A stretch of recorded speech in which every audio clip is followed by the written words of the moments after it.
Well, you were on tour with Tupac at one point?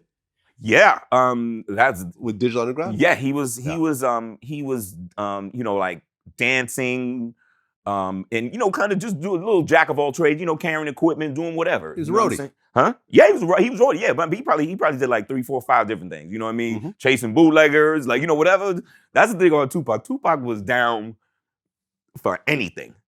You know, and he was, I think he was like 18 or 19 at the time.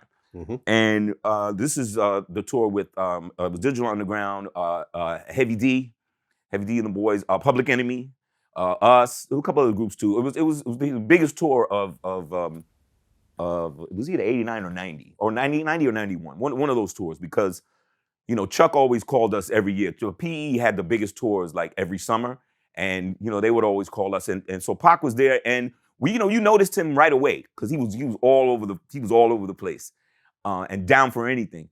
A lot of times we had problems with bootleggers outside the shows, bootlegging T-shirts and stuff like that. And a lot of times we'd send our guys out there to either, you know, grab the shirts, beat up the bootleggers, take their money, that type of stuff. You know what I'm saying?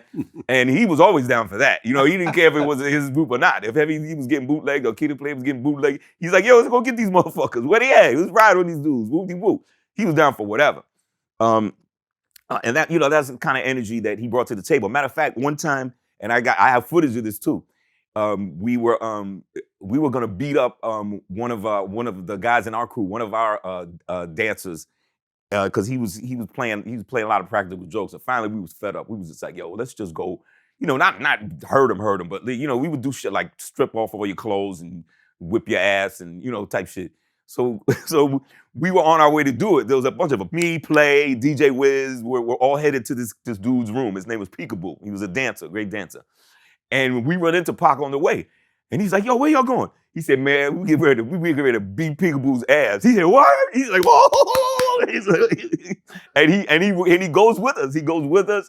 And I think he even participated too. He's, you know, he got a couple of licks in there, whatever. So we beat his ass. Excuse me, we beat his ass. We stripped him butt naked. And we put him on the elevator and sent it down to the lobby. And the hotel is packed full of fans and everything. So the elevator opens in the lobby. This dude's butt ass naked. So that's the type of stuff we would do. And he was always down for stuff like that. And when tragically that year, when one of Heavy D's dancers, Trouble T-Roy, when he passed away, that's when he fell off the off the ramp in Indianapolis. You know, and passed away suddenly.